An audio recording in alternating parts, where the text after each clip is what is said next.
రా. ఇక్కడ చూడండి ఎవరొచ్చారో, సర్ప్రైజ్. దా బ్యాగ్ ఇవ్వు. కూర్చో కూర్చో.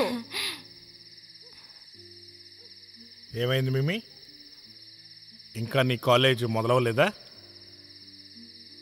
నువ్వేంటి ఇక్కడికి ఇలా వచ్చావు?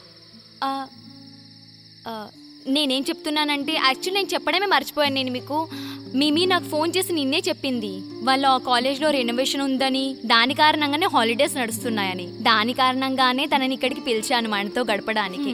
తర్వాత మళ్ళీ సెకండ్ పార్ట్ ఎగ్జామ్ స్టార్ట్ అవుతాయి. అప్పటి వరకు తను మనతోనే ఉంటుంది కదా. ప్లీజ్ మీరు వద్దనకండి. మేము నువ్వు తొందరగా వెళ్ళి డ్రెస్ చేంజ్ చేసుకునిరా, ఫ్రెష్ అయ్యిరా. నేను లోపలికి వెళ్ళనా? లోపలికి వెళ్ళు వెళ్ళు. మీరు ఇంతగా ఎందుకు ఆలోచిస్తున్నారు? నువ్వు ఎంత తొందరగా అయితే అంత తొందరగా ఈ అమ్మాయిని వదిలించుకో. దీనిలోనే అందరి మంచి ఉంది. ఈ మధ్య నేను గమనిస్తున్నాను, మీ అక్క చెల్లిద్దరూ చాలా ప్లానింగ్లు చేస్తున్నారు. ఏమంటున్నారు? ఆ సామెత గుర్తుందా నీకు?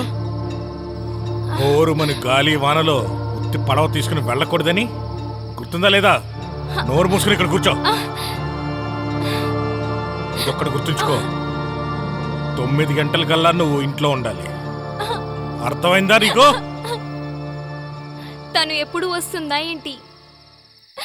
కొద్ది రోజుల కోసమే కదా వచ్చింది ఇక్కడికి. కొద్ది రోజులే ఉంటుంది తనతో. మీరేది చేయకుండా సరిగ్గా ఉండండి. కొద్ది రోజుల కోసం అని వచ్చింది. మీరు ఏది చేయకుండా సరిగ్గా ఉంటే చాలా బాగుంటుంది.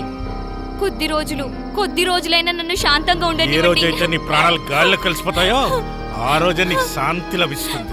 అంతకు మించి నీకు వేరే దారి లేదు. ఈ విషయాన్ని బాగా గుర్తుపెట్టుకో.